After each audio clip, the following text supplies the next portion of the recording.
அனைவருக்கும் வணக்கம். அந்த 9 பேர் கொண்ட மாணவர் குழுவிற்கு என்ன ஆனது?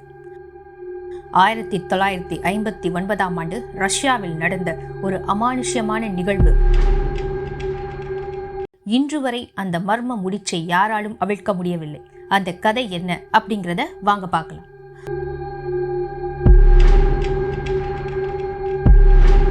புலவிளவென உதிர்ந்து சரிந்து உருண்டு திரண்டு விழும் பனிசடுதியில் சமாதியாக்கிச் சென்றுவிடும் அபாயம் நிறைந்த மலைப்பகுதி அது. தட்பவெப்பநிலை பெரும்பாலும் மைனஸில் தான் மிளிரும். பனிப்புயல் வீச ஆரம்பித்து விட்டால் அவசரமாக உயில் எழுதி வைத்துவிட்டு கூடாரத்துக்குள் முடங்கி கிடக்க வேண்டியதுதான். செங்குத்தான பாறைகளும் உண்டு, அடர்ந்த காடுகளும் உண்டு. உலகின் மோசமான மலைப்பகுதியில் ஒன்றாக அதனை சொல்வார்கள். ரஷ்யாவின் ஒட்டாட்டன் சிகரம். அதை அப்போது 3ஆம் எண் கொண்டு தரம் பிரித்தார்கள். 3 என்றால் மிக மிக ஆபத்தான மலைப்பகுதி. அந்த மலை மேல் ஏறுவதற்காக அந்த மாணவர் குழுவினர் திட்டம் போட்டுக் கொண்டிருந்தார்கள். குழுவின் தலைவர் இகார் டயாட்லாவ். குழுவில் அவர் தவிர இருந்த ஆண்கள் கோல்மோ, அலெக்சாண்டர், ஸ்லோபோ, கிரீவோ, டொரசென்கோ, பிரிக்னாலோ. 2 பெண்கள் துபினியா, யூரி யுஜின். உச்சரிக்க கஷ்டமான ரஷ்ய பெயர்கள்தான். ரஷ்யர்களும் நம் தமிழ் பெயர்களான கோப்பெரும் தேவி, தொண்டைமான், குழல்வாய் மொழி போன்றவையெல்லாம் நாக்கில் நிற்காது என்று சந்தோஷப்பட்டுக் கொள்வோம். எல்லோருக்கும் வயது 21 - 24 தான். 9 பேரும் எக்காட்டெரின்பர்க் நகரத்தில் உள்ள யூரல் பாலிடெக்னிக் இன்ஸ்டிடியூட்டில் படிப்பவர்கள், படித்து முடித்தவர்கள். அதன் இன்றைய பெயர் Ural state technical university. Soviet ரஷ்யாவின் மாணவர்கள் தங்கள் படிப்பு போக கூடுதல் விஷயம் ஒன்றில் கவனம் செலுத்த வேண்டும். அது விளையாட்டு அல்லது சாகசம் எதுவாக வேண்டுமானாலும் இருக்கலாம். டயாட்லோவுக்கு மற்றவர்களுக்கும் மலையேற்றத்தில் ஆர்வம் இருந்தது. ஐரோப்பாவையும் ஆசியாவையும் பிரிக்கும் யூரல் மலைத்தொடர்களில் ஏறுவதில் அவர்கள் ஏற்கனவே பயிற்சி பெற்றிருந்தார்கள். நாள் கணக்கில் பனிப்பரப்பில் கூடாரமிட்டு தங்கி மலையேறுவதிலும் அவர்களுக்கு அனுபவம் இருந்தது. ரஷ்யாவின் தென்பகுதி வடபகுதியின் ஊடக மேற்கு வரை பறந்திருக்கும் யூரல் மலைத்தொடரில் உள்ள ஒரு சிகரம்தான் ஒட்டான்டன். உயிரை தின்னும் குளிர் நிறைந்த பகுதி. அதன் உச்சியில் பாதம் பதிப்பதே டயாட்லோவின் நோக்கம். இது போன்ற இடங்களுக்கு சென்று வந்தால் பிற்காலத்தில் துருவ பகுதிகளான ஆர்டிக், அண்டார்டிக் செல்வதற்கு உபயோகமாக இருக்கும் என்று நினைத்து இந்த பயணத்துக்கு ஏற்பாடு செய்தார்கள். அலெக்சாண்டர் ஜோலோட்டரோவ் என்ற 37 வயதுக்காரரும் குழுவில் 10வது ஆளாக சேர்ந்து கொண்டார். அவர் மலையேற்ற பயிற்சியாளர், வழிகாட்டி. தன் தொழிலில் மாஸ்டர் டிகிரி வாங்க இது போன்ற ஒரு குழுவுடன் சென்று வழிகாட்டி ப்ராஜெக்ட் செய்ய வேண்டிய தேவை இருந்தது. எனவே இணைந்து கொண்டார். டயாட்லாவும் குழுவினரும் இவ்டேல் என்ற நகரத்துக்கு ரயிலில் வந்து இறங்கிய தேதி ஜனவரி 25, 1959. யூரல் மலையடி வாரத்திலுள்ள சிறு நகரமான விளைக்கு செல்ல ஒரு வாகனத்தை பிடித்தார்கள். வடக்கின் எல்லையில் அமைந்துள்ள கடைசி ஊர் அதுவே. அதற்கு பிறகு மனித நடமாட்டமே கிடையாது. ஜனவரி 27 உற்சாகமாக ஒருவருக்கொருவர் வாழ்த்து சொல்லிவிட்டு மலையேற ஆரம்பித்தார்கள். விளையிலிருந்து ஓடோடென் சிகரம் நோக்கி. அன்றைய தினம் எந்த பிரச்சனையும் இல்லை. மலையேறும் பாதையிலேயே சிறு விலங்குகள் வேட்டையாட கிடைத்தன. அருமையாக ஒரு கூடாரம் அமைத்தார்கள். நல்ல உணவு, சுவையான மது, ஆடல் பாடல், நிம்மதியான உறக்கம். மறுநாள் விழுந்ததிலிருந்தே யூரி யுஜினுக்கு உடல்நிலை மக்கள் செய்தது. மேற்கொண்டு பயணத்தை தொடர முடியாது என்று யூரி மனதளவில் முடிவு செய்திருந்தாள். தன் பொருட்களை மூட்டை கட்டினாள். தன் நண்பர்களுடன் புகைப்படம் எடுத்துக்கொண்டாள். அவர்களுக்கு ஆல் தி பெஸ்ட் சொல்லி பிரியாவிடை பெற்றார். நீங்கள் பத்திரமாக சாதித்துவிட்டு திரும்புங்கள் என்று. 9 பேர் கொண்ட குழுவினர் ஜனவரி 31 ஒட்டோட்டனில் பனி நிறைந்த ஒரு பகுதியை அடைந்தார்கள். இனி பயணம் இன்னும் கடினமானதாக இருக்கும். உயரமான சிகரத்தில் ஏற வேண்டும். பனிப்பரப்பில் கால் வைத்தால் கால்கள் 7-8 இன்ச்சுக்கு உள்ளே இறங்கின. அங்கே ஒரு பகுதியில் கூடாரம் அமைத்து அடுத்த கட்ட பயணத்துக்காக தயாரிப்புகளை மேற்கொண்டார்கள். நெருப்பில் மக்காச்சோளங்களை வாட்டப்பட்டு கொண்டிருந்தன. அடுத்த நாள் பிப்ரவரி 1 குழுவின் பயணம் கணவாய் ஒன்றின் வழியே தொடர்ந்தது. அதன் வழியே சென்று சிகரத்தின் மறுபக்கத்தை அடைய வேண்டும் என்பதே அன்றைய திட்டம். ஆனால் மிக மிக மோசமான பருவநிலை, ஆபத்தான காற்று, பனிப்பொழிவும் ஆரம்பித்திருந்தது. அருகில் நிற்கும் நபர் கூட பார்வைக்கு தெரியவில்லை. காட்டு வழியில் சென்று கொண்டிருந்ததால் ஏதோ மரங்களின் உதவியால் கொஞ்சம் கொஞ்சமாக முன்னேறினார்கள். இருந்தும் திசை மாறியிருந்தார்கள். மேற்கு திசையில் கொலாட் சைக்கிள் என்ற சிகரத்துக்கு செல்லும் பாதைக்கு வந்திருந்தார்கள். அதை அவர்கள் உணரும் போதே வெளிச்சத்தின் இருள் கொஞ்சம் கொஞ்சமாக விழுங்கிக் கொண்டிருந்தது. மணி மாலை 4. அவர்கள் செல்ல வேண்டிய ஒட்டோட்டன் சிகரம் அங்கிருந்து 10 மைல்கள் தள்ளியிருந்தன. தற்போது இருக்குமிடம் அவ்வளவு பாதுகாப்பானதாக தோன்றவில்லை. வேறு வழியில்லை. கூடாரம் அடிக்க ஆரம்பித்தார்கள். குழுவின் ஒருவர் கேமராவை கையில் எடுத்து இருள் முழுமையாக ஆட்சிக்கு வருவதற்கு முன் சில புகைப்படங்களை எடுத்துக்கொண்டார். பனிப்புயலில் ஆலாபனை தொடர்ந்தது. குளிர் -10 டிகிரியை நெருங்கிக் கொண்டிருந்தது.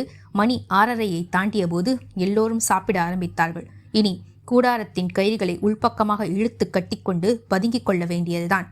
நாளைக்காவது வானிலை கருணை காட்ட வேண்டும். ஒடோட்டோனை நோக்கி சரியான திசையில் செல்ல வேண்டும். சிலர் பேசிக் கொண்டிருந்தார்கள். சிலர் படுத்துக்கொண்டனர். சிலர் டைரி எழுதி கொண்டிருந்தார்கள். சிலர் சிந்தனையில் மூழ்கியிருந்தார்கள்.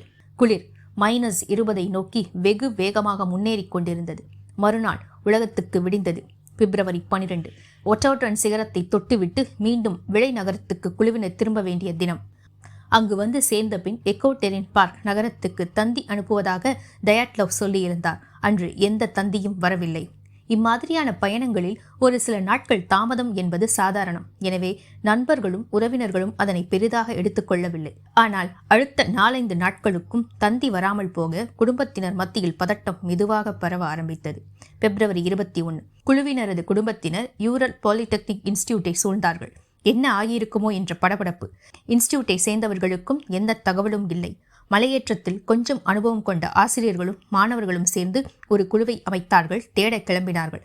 கடுமையான பனிப்பொழிவு. நடந்தும் மலை ஏறியும் தேடுதல் என்பது சாத்தியமில்லாத சூழல். பறந்துதான் தேட வேண்டும். அதற்கு இராணுவம்தான் சரிப்படும். அரசின் உதவியை நாடினார்கள். ஒட்டாட்டன் மலைப்பகுதிக்கு மேல் இராணுவத்தின் ஹெலிகாப்டர்கள் சிறு விமானங்களும் 9 பேரை தேடி பறக்க ஆரம்பித்தன. பிப்ரவரி 25 வரை சின்ன துப்பு கூட கிடைக்கவே இல்லை. டயாட்லவ் குழுவினரிடமிருந்து எந்த தகவலும் இல்லை. வழி தவறி வேறெங்காவது மாட்டிக்கொண்டிருப்பார்களோ? ஐயோ, அவர்கள் கிளம்பி 25 நாட்களுக்கு மேலாகிவிட்டது. கையில் உணவு வைத்திருப்பார்களா? அந்த மலைப்பகுதியில் கடுமையான பனிச்சரிவு ஏதும் ஏற்பட்டதா? அதில் சிக்கியிருப்பார்களோ? கடவுளே, அவர்களின் உயிருக்கு மட்டும் எந்த ஆபத்தும் ஏற்பட்டிருக்கக்கூடாது. நாட்கள் நகர நகர குடும்பத்தினரும் நண்பர்களும் நரக வேதனையை உழன்றார்கள். பிப்ரவரி 26. கோலட் சைக்கிள். சிகரத்துக்கு செல்லும் பாதையில் இராணுவ விமானம் ஒன்று டயாட்லவ் குழுவினருடைய கூடாரத்தை கண்டுபிடித்தது. அதுவே அவர்கள் பிப்ரவரி 1 அன்று இறுதியாக அமைத்த கூடாரம். சிதைந்து கிடந்தது. கூடார துணி கிழிந்து கிடந்தது. கயிறுகள் அறுக்கப்பட்டிருந்தன. வேகமாக துணியை விலக்கி தேடினார்கள். உள்ளே யாரும் இல்லை. ஆனால் குழுவினரின் பல பொருட்கள் அங்கேயே கிடந்தன. சுற்று வட்டாரத்தில் பார்வையை சுழல விட்டார்கள். யாரும் தென்படவில்லை. குரல் கொடுத்தார்கள். குளிர்காற்றில் அந்த சத்தம் உறைந்து போனது. கூடாரத்தில் இருந்து நபர்கள் வெளியே சென்றதை புலப்படுத்துவதாக பல ஜோடி காலடி தடங்கள் தென்பட்டன. அவை வடகிழக்கு திசை நோக்கிச் சென்றன. அந்த காலடி தடங்களை சிதைக்காமல் அவற்றின் பின் தொடர்ந்து சென்றார்கள். அவை செல்லும் திசையில் 1.5 கிலோமீட்டருக்கு அந்த பக்கத்தில் பைன்மர காடு ஒன்று தென்பட்டது. பல ஜோடி காலடி தடங்கள் சில ஜோடிகளாக குறைந்து கொண்டே வந்தன. சுமார் 500 மீட்டருக்கு பின் எந்தவித தடங்களும் தடயங்களும் தென்படவில்லை. அவை பனியால் நிரம்பி அழிந்து போயிருந்தன. கூடாரத்தினுள் கிடந்த சில டைரி குறிப்புகள் பிப்ரவரி 1 இரவு வரையிலான அவர்களது நடவடிக்கைகளை சொல்லின. ஆபத்தான விஷயமாக எதுவும் படவில்லை. வழி தவறி வந்ததையும் குறிப்பிட்டிருந்தார்கள். அந்த தேதிக்கு பின் குறிப்புகள் இல்லை. எனில் அந்த நள்ளிரவிலோ அல்லது அதிகாலையிலோதான் ஏதோ நடந்திருக்க வேண்டும். கூடார துணி கிழிந்திருப்பதை பார்த்தால் அவர்கள் அதனுள்ளிருந்து ஏதோ அவசரமாக வெளியே தப்பி சென்றிருப்பார்கள் என்று தோன்றியது. நள்ளிரவில் -20 டிகிரி குளிரில் கூடாரத்தை விட்டு வெளியேற வேண்டிய அவசியம் என்ன? என்ன ஆபத்து நேர்ந்திருக்கும்? ஒருவேளை விளையாட்டு போக்கில் ஏதோ சேட்டை செய்ய அது விபரீதத்தில் முடிந்திருக்குமா? அந்த பைன் மரக்காட்டை நெருங்கிய இராணுவ வீரர் ஒருவர் பழைய பைன் மரத்தின் கிளை ஒன்றில் ஒட்டியிருப்பதைக் கண்டு அதன் அருகில் சென்றார். ஒருவேளை யாராவது அதில் ஏற முயற்சி செய்திருப்பார்களோ? குளிருக்காக எரியூட்டப்பட்ட கட்டைகள் அங்கே தென்பட்டன. அந்த பழைய பைன் மரத்தடியில் தீவிரமாக தேடினார்கள். பனிப்பரப்பினுள் ஏதோ தட்டுப்பட்டது. வேகமாக பணியை விளக்கினார்கள். குழுவை சேர்ந்த இருவரான கிரிவேனி சென்கோவா, டோரோ சென்கோவா பிணமாக கிடந்தார்கள். அதுவும் முக்கால் நிர்வாணமாக, வெறும் உள்ளாடைகளுடன், வெற்று கால்களுடன். மற்ற 7 பேரின் கதி என்ன? இவர்கள் இருவரும் செத்து கிடக்கிறார்களா அல்லது கொலை செய்யப்பட்டார்களா? -20 டிகிரி குளிரில் ஆடைகளின்றி கிடைக்கிறார்கள் எனில் என்ன நேர்ந்திருக்கும்? அச்சூழ்நிலைகளையும் தடயங்களையும் ஆராய்ந்து பார்த்ததில் சில விஷயங்கள் யூகிக்கப்பட்டன. குழுவினர் இருந்த கூடாரம் சிதைக்கப்பட்டிருக்கிறது. நள்ளிரவில் கூடாரத்தில் உள்ளிருந்தபடி கிழித்து கொண்டு உயிர் பிழைக்க வெளியே ஓடி வந்திருக்கிறார்கள். எல்லோருமே பைன்காட்டை நோக்கி ஓடியிருக்கிறார்கள். ஆபத்திலிருந்து தப்பிக்க மரத்தின் மேல் யாரோ ஒருவர் ஏற முயற்சி செய்திருக்கிறார். கிளை உடைந்து கீழே விழுந்திருக்கிறார். இந்த இருவரும் இந்த இடத்தில் கொல்லப்பட்டிருக்கின்றனர் அல்லது உயிரை விட்டிருக்கின்றனர். இந்த இருவரின் சாவுக்கு மற்றவர்கள் காரணமாக இருக்குமோ? சந்தேகம் கிளம்பிய நொடியில் அடுத்த பிணம் கிடைத்தது. பைன் மரத்திலிருந்து சுமார் 300 மீட்டர் தொலைவில் பிணமாக கிடந்தவர் டயாட்லவ் குழுவின் தலைவர். அவரது கைப்பிடியில் உடைந்த மரக்கிளையின் சிறு பகுதி. பனியில் புதைந்து கிடந்த டயாட்லவின் உடலை முழுதாக மீட்பதற்கு அங்கிருந்து 180 மீட்டர் தொலைவில் இன்னொரு உடல் கிடந்தது. அது கோல்மோகொராவா. அடுத்த ஆணின் உடல் அங்கிருந்து சுமார் 150 மீட்டர் தொலைவில் கண்டெடுக்கப்பட்டது. அது ஸ்லோவோடின். மூவரும் பைன் காட்டிலிருந்து தப்பி மீண்டும் கூடாரத்தை நோக்கி ஓடும்போது கொலை செய்யப்பட்டிருக்கலாம் அல்லது இறந்து போயிருக்கலாம் என்பதை உடல்கள் கிடந்த விதம் உணர்த்தின.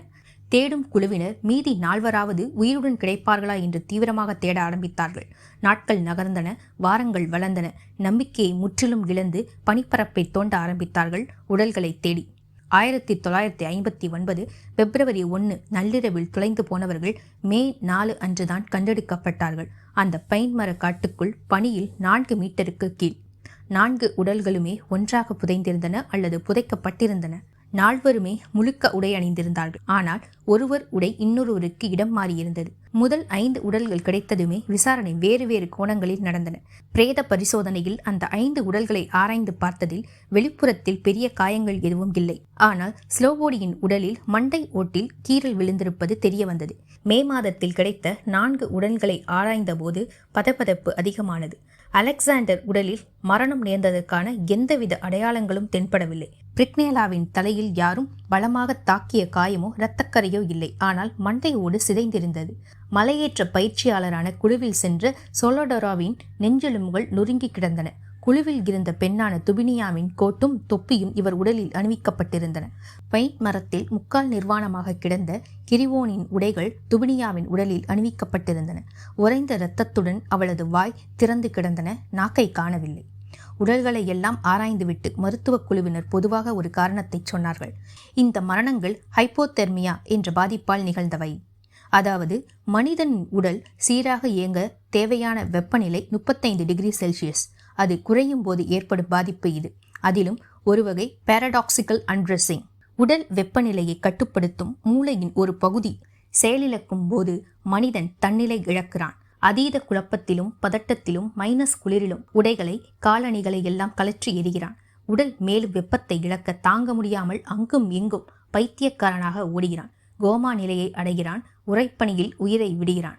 ஹைப்போதெர்மியாவில் ஏற்படும் மரணங்களின் பாதி இவ்விதத்தில் நேர்பவைதான். மலை ஏறுபவர்களுக்கு பொதுவாக ஹைப்போதெர்மியா தாக்காமல் உடல் வெப்பநிலையை சீராக வைத்திருப்பதற்கான பயிற்சிகள் பெற்றிருப்பர். இருந்தாலும் -20க்கு அதிகமாக அன்றைய குளிர் டயாட்லவ் குழுவினரை ஹைப்போதெர்மியாவால் தள்ளியிருக்கலாம். அதனால்தான் மூளை செயலிலிருந்து கூடாரத்துக்குள்ளிருந்து கிழித்து கொண்டு வெளியே பனிப்பரப்பில் உடைகளை களைந்து ஓடி களைத்து விழுந்து கோமா நிலையில் உயிரை விற்றிருக்கிறார்கள். இது மருத்துவர்களின் அறிக்கை. இந்த 9 பேரின் காலடி தடங்கள் தவிர அந்நியமான வேறு காலடி தடங்கள் இல்லாததும் இந்த கணிப்பை பலப்படுத்தியது. அவர்களில் சிலர் வேண்டுமானால் ஹைப்போதெர்மியாவால் பாதிக்கப்பட்டு இறந்திருக்கலாம். ஆனால் 9 பேரும் ஒரே சமயம் அதனால் தாக்கப்படும் சாத்தியம் குறைவே. தவிர மண்டை ஓடு உடைய நெஞ்செலும்புகள் நொறுங்க ஹைப்போதெர்மியா காரணமாக இருக்க முடியாது. துபினியாவின் நாக்கு பிடுங்கப்பட்டதன் மர்மமும் ஹைப்போதெர்மியாவா என்று கேள்விக்குள்ளானது. அடுத்ததாக சந்தேகம் மான்சி என்ற பழங்குடியினர் மீது படர்ந்தது. அவர்கள் யூரல் மலைவாழ் பழங்குடியினர். கொஞ்சம் கரடுமுரடானவர்கள். திடீரென்று தங்கள் பகுதியில் முளைத்த கூடாரத்தைக் கண்டு தாங்கள் அந்நியர்களால் ஆக்கிரமிக்கப்பட்டதாக நினைத்து டயாட்லவ் குழுவினரை தாக்கிக் கொண்டிருக்கலாம் என்றொரு கோணம் முன்வைக்கப்பட்டது. ஆனால் மான்சி மக்கள் அப்பகுதிக்கு வந்து சென்றதற்கான ஒரு துப்பு கூட கிடைக்கவில்லை. தாக்குதலோ மோதலோ நடந்த அடையாளங்களுக்கும் கிடைக்கவில்லை. தவிர நெஞ்செலும்புகள் நொறுங்க வேண்டுமானால் ஒரு கார் வெகு வேகமாக வந்து மோதும் அளவுக்கு விசை தேவைப்படும். மான்சி மக்கள் அந்த அளவுக்கு வலிமையானவர்கள் இல்லை.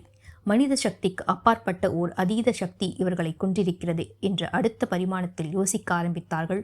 அந்த மர்ம சக்தி எதுவாக இருக்கும்? நாங்கள் அன்றிரவு வானத்தில் ஒரு வினோத ஒளியை பார்த்தோம். ஆரஞ்சு நிறத்தில் பறக்கும் கோலம் போன்று அந்த மலைப்பகுதியில் வடக்கு திசையில் வந்து இறங்கியது போல இருந்தது. யூரல் மலைப்பகுதியில் இன்னொரு பக்கம் மலையேற்றத்தில் ஈடுபட்டிருந்த வேறொரு குழுவினர் சொன்ன தகவல் இது. 1959 பிப்ரவரியிலும் மார்ச்சிலும் யூரல் மலைப்பகுதிகள் பல்வேறு இடங்களில் ஆரஞ்சு நிறத்தில் ஒளி பாய்ச்சியபடி பறந்து சென்ற கோலத்தை பார்த்ததாக வேறு சிலரும் சொன்னார்கள். மலைப்பகுதிகளில் முகாம் அமைத்திருந்த இராணுவத்தினர் ஒரு சிலரும் ஆமோதித்தார்கள். விண்வெளியிலிருந்து பறந்து வந்த பறக்கும் தட்டிலிருந்து இறங்கிய வேற்று கிரகவாசிகள் 9 பேரை கொண்டிருக்கிறார்களா என்ற கோணத்தில் விதவிதமான கற்பனைகளுடன் செய்திகள் வெளிவந்தன. இந்த கற்பனைகளுக்கு தீனி போட்டு புஷ்டியாக்கும் விதத்தில் இன்னொரு விஷயமும் தெரிய வந்தது. உடல்களுக்கான இறுதி சடங்குகளை செய்த உறவினர்கள் இறந்தவர்களின் தலைமுடியெல்லாம் பழுப்பு நிறத்தில் மாறியிருந்ததையும் தோல் பிரவுன் நிறமாக மாறிவிட்டதையும் சொன்னார்கள். இறந்தவர்களின் உடல்களை கதிரியக்கத்தை அளவிடும் டோசிமீட்டர் உபகரணம் கொண்டு சோதனை செய்தபோது சிலரது உடைகளில் கதிர்வீச்சு இருப்பது கண்டறியப்பட்டது. இந்த விஷயம் டயாட்லவ் குழுவினரின் மர்ம மரணத்துக்கு புதிய கோணத்தை கொடுத்தது. ஒருவேளை இவையெல்லாம் இராணுவத்தினரின் சரியாக இருக்குமோ? சோவியத் ரஷ்யாவின் பனிப்போர் நடைபெற்று வந்த காலம் அது. அந்த மலைத்தொடர்களில் இராணுவத்தினர் பலர் முகாம்களில் இருந்தனர். அங்கே பனிப்பரப்பில் பயிற்சி முதல் ஆயுத சோதனைகள் வரை பலர் நடப்பதுண்டு. ஆனால் சம்பவம் நடந்த பகுதியில் கதிரியக்கம் சம்பந்தப்பட்ட பொருட்கள் எதுவும் கண்டறியப்படவில்லை. ஆனால் அப்பகுதியில் சில உலோகத் துண்டுகள் கிடைத்தன. இராணுவத்தினர் அங்கே ரகசிய ஆயுத சோதனை நடத்தியிருக்கலாம். அதனால் பாதிக்கப்பட்டு 9 பேரும் இறந்திருக்கலாம் அல்லது 9 பேரும் அந்த ஆயுத சோதனைக்கு பயன்படுத்தப்பட்டிருக்கலாம் என்ற கோணத்தில் செய்திகள் வெளிவந்தன. 9 உடல்களும் கண்டுபிடிக்கப்பட்ட அந்த இடம் விசாரணைக்காக பாதுகாக்கப்பட்ட பகுதியாக அறிவிக்கப்பட்டது. மற்றவர்கள் மலையேறுவதற்கான தடை சுமார் 3 ஆண்டுகள் வரை நீடித்தது.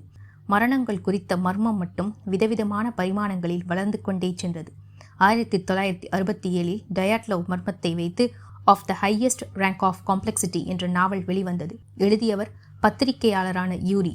அவர் இச்சம்பவத்தின் விசாரணைகளின் போது அந்த களத்தில் புகைப்படக்காரராகவும் பணியாற்றியவர். சோவியத் ரஷ்ய அரசின் இரகசிய தணிக்கைக்கு பின் வெளியான நாவலில் நிஜம் பூசி மெழுகப்பட்டது. 1980 யூரி இறந்து போனார். அப்போது அவரது நண்பர்கள் சிலர் வாய் திறந்தார்கள். வெளிவந்த நாவல் முழுமையானதல்ல. தான் எழுதிய அத்தனை உண்மைகளும் அடங்கிய ஒரிஜினல் அவர் பத்திரமாக வைத்திருந்தார். ஆனால் அந்த ஒரிஜினல், அது சார்ந்த குறிப்புகள், டைரிகள் எதையுமே இப்போது கண்டுபிடிக்க முடியவில்லை. காணாமல் போய்விட்டன. 1990 குஸ்கின் என்ற ஆராய்ச்சியாளர் டயாட்லவ் மர்மம் குறித்த விசாரணை ஆவணங்களை எல்லாம் பார்வையிட அரசாங்கத்திடம் விசேஷ அனுமதி பெற்றார். ஆனால் அவரது பார்வைக்கு கிடைத்த ஆவணங்களில் பாதிக்கு மேற்பட்ட பக்கங்கள் உருவப்பட்டிருந்தன. குஸ்கின் பின்னர் சோவியத் சீக்ரெட் வெப்பன் எக்ஸ்பெரிமெண்ட் என்ற தனது ஆராய்ச்சி கட்டுரையை வெளியிட்டார். அதில் சோவியத் இராணுவம் நடத்திய இரகசிய அணு ஆயுத சோதனைகளால் பாதிக்கப்பட்டுதான் அந்த 9 பேரும் இறந்திருக்கிறார்கள் என்று அழுத்தமாக தெரிவித்திருந்தார்.